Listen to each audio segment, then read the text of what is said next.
Hi Lola, it's Terry here again on YouTube. Well, the amount of cruise ships here, the amount of bigger they get, and I gotta do that in the background.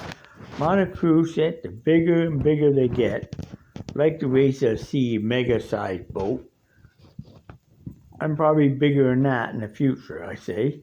But you know what? Just a matter of time. I predict. You know, when I think of Titanic and it sank, 100 people lost their lives.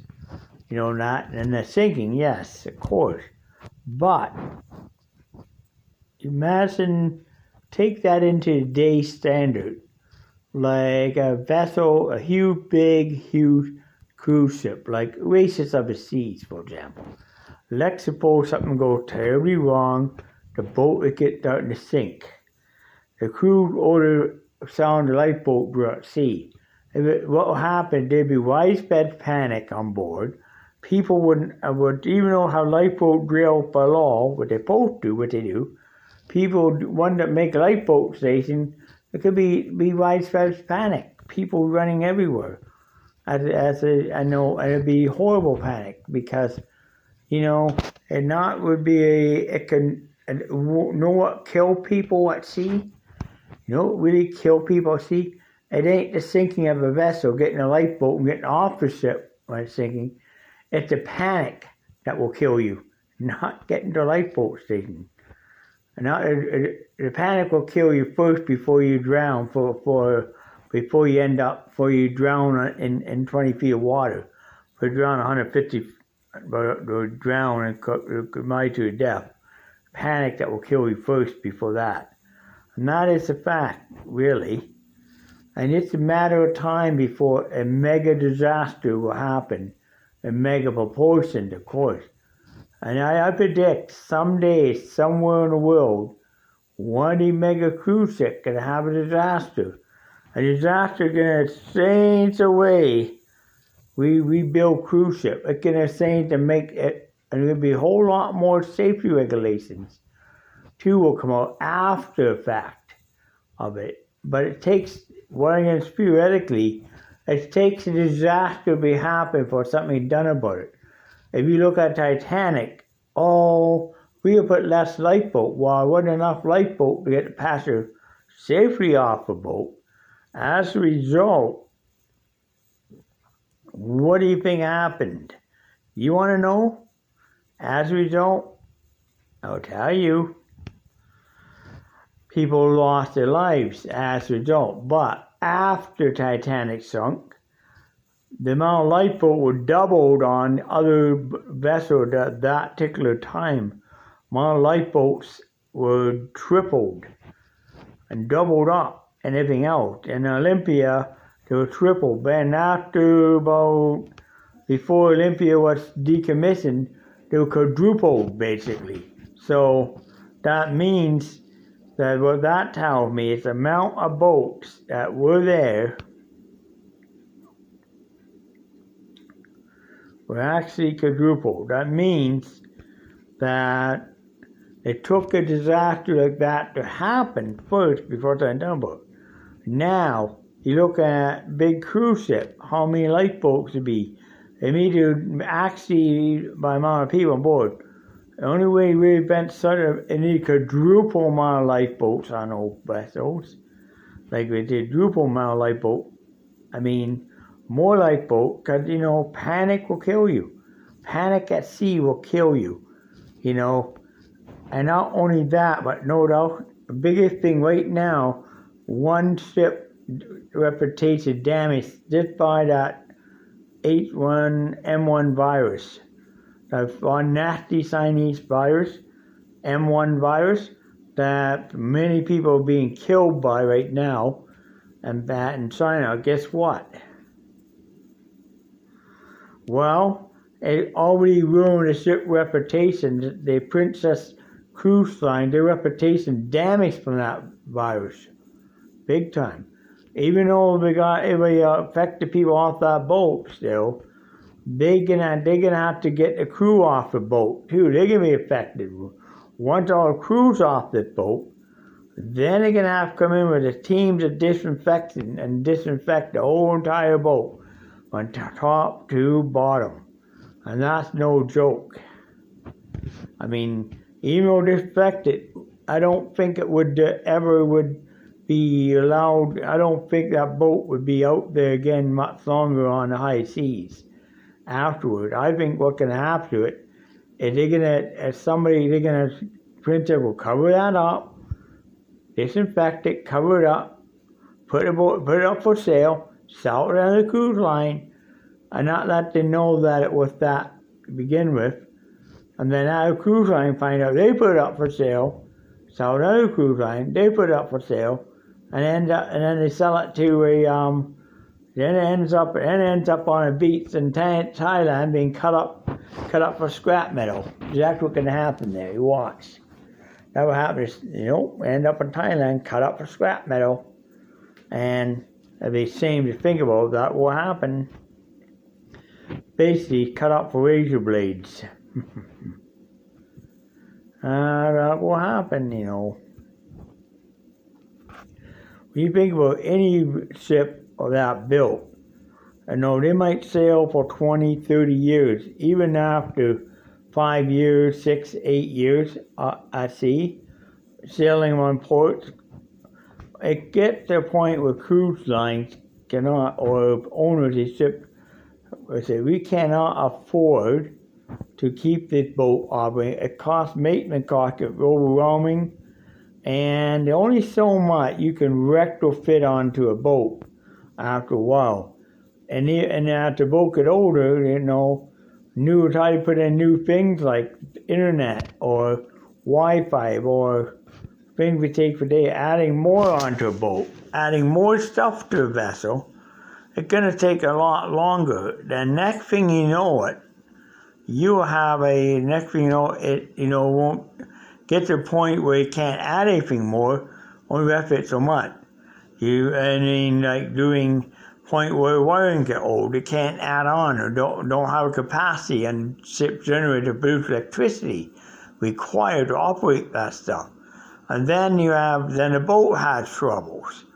And the ship has, and at that point, it costing a cruise line millions and millions and millions of dollars, to the point where it will cost them more money to keep that vessel keep vessel operating on the seas than what it costs them to scrap it and build a new one or sell it. So they'll put it up for sale. Another cruise line may run it for a short period of time. It costs them maybe an ocean liner, but it doesn't make money. So it ends up on Thailand. It gets cut up for razor blades by some people who get paid next to nothing to do it, unfortunately. So that's what happened to many cruise ships, You only go so far. The only ones out there, it's an old one like in Estonia. That's a very old cruise ship. Built in 1930, still sailing today. Matter of fact, even a boat that old,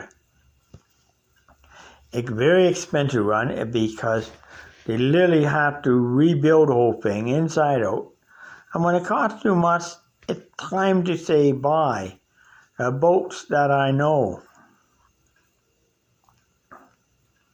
It's not easy, sometimes. So, honestly, if you think about it, even though the older vessels are beautiful and nice inside, but, a lot of the older vessels were steamships at one time. Some were. And today, Harlan Wolf, there's only about 3 vessels, only about 4 left. And they actually thrown all them ferries that run back and forth to Ireland. Our last 4 Harlan Wolf vessels ever left. There's only one other vessel, I did my research in this, if any other vessel ever built, like ocean liners that were Harlan Wolf built. There is one built too that's still floating around. It's called the Queen Mary. And it sits as a hotel, Queen Mary Hotel, down in Long Beach, California. That one there, There's one more I can think about in here. But you know what that is? I'm thinking, you want to know what it is? I can tell you what it is. You know, I know what I'm thinking about right now. I can't think of a name off by heart. But it's, you know, I'm trying to think of a name of it. It was called the Olympia 2. That was the second one built after the decommissioning. It was called, I have a name off by heart, but it was one vessel, still sailing on Atlantic crossings. And it's a backup for a Canary Queen Mary 2, QM2. It's called the Queen Elizabeth, a Canary Line QE2, and it's still owned by Canary Line. They still sell it, but they only sell it on limited,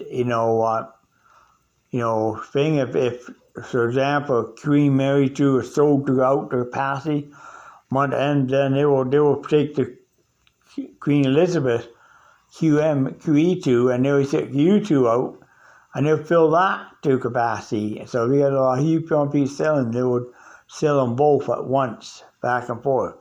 If you don't have a lower volume capacity, it won't sell. They only might sell QE2 about 4 times a year. And that's the only vessel to sell by Harlan Wolff's, owned by Harlan Wolff Shipyard. They actually just sold it.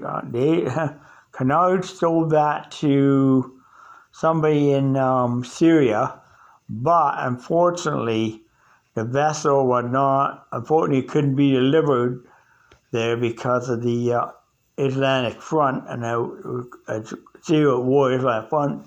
They couldn't deliver it, so it ended up back to Canard. They keep it as a spare of an overflow vessel on top of the other one they owned, called the